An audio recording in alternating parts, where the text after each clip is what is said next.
Hi, பாருங்கள் கத்தரிக்காய் பொரியல் வைக்க போகிறேன். இது நம்ம மாடி தோட்டத்தில் பறித்தது. கத்தரிக்காய் பொரியல் வச்சு காமிக்கேன்.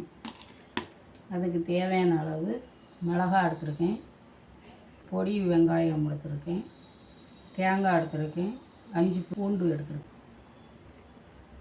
இது அரிசி மட்டும் வறுத்து திரித்து வச்சுருக்கேன். இப்போ இதையெல்லாம் போட்டு அரைச்சிக்கலாம். சீரகத்தை சொல்லலை, 1 டீஸ்பூன் சீரகம் போடும். பரபரன்னு அரைக்கணும். இப்போ சட்டியை காய வைப்போம். இப்போ எண்ணெய் ஊற்றும். தேவையான அளவு கடுகு,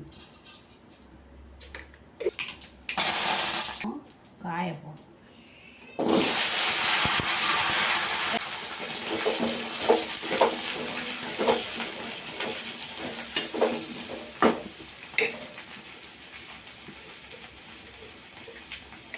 இந்த கத்தரிக்காய் போட்டு இந்த வேகுது.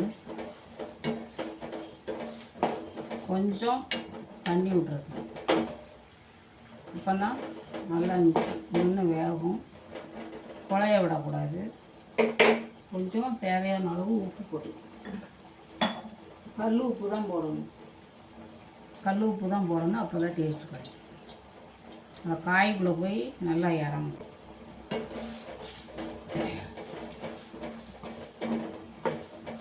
இது எங்கள் மாடி தோட்டத்தில் உள்ளது தான்.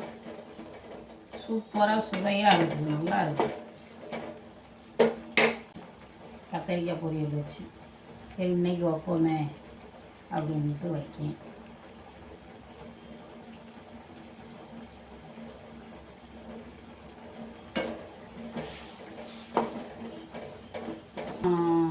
ஃபுல் சிம்மில் இருக்கணும். இன்னைக்கு வீடியோ எப்படி வரும்னு தெரியாது. வரவும் இந்த தண்ணியெல்லாம் வற்றிடும். தண்ணியெல்லாம் வற்றின உடனே வெந்து வந்துடும். அப்போ நம்ம மசாலா போட்டோம். கத்தரிக்காய் வெந்து வருது. இப்போ இந்த மசாலாவை போட்டோம்.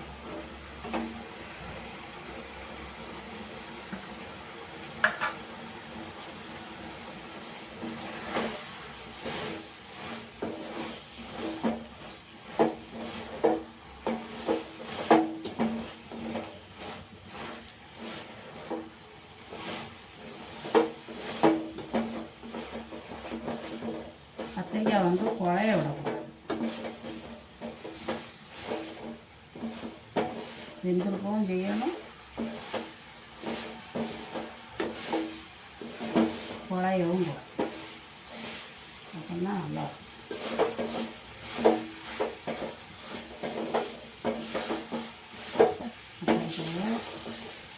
இது இருக்குது. சூப்பராக இருக்கா? இப்படிதான் இருக்கும். இப்போ அடுப்பை கொஞ்சம் சின்னதாக. இப்போ இந்த அரிசி, வறுத்த அரிசி திரித்து வச்சுருக்கேன், அதை போட்டு விரையுது. டேஸ்ட்டாக இருக்கும், மணமாக இருக்கும்.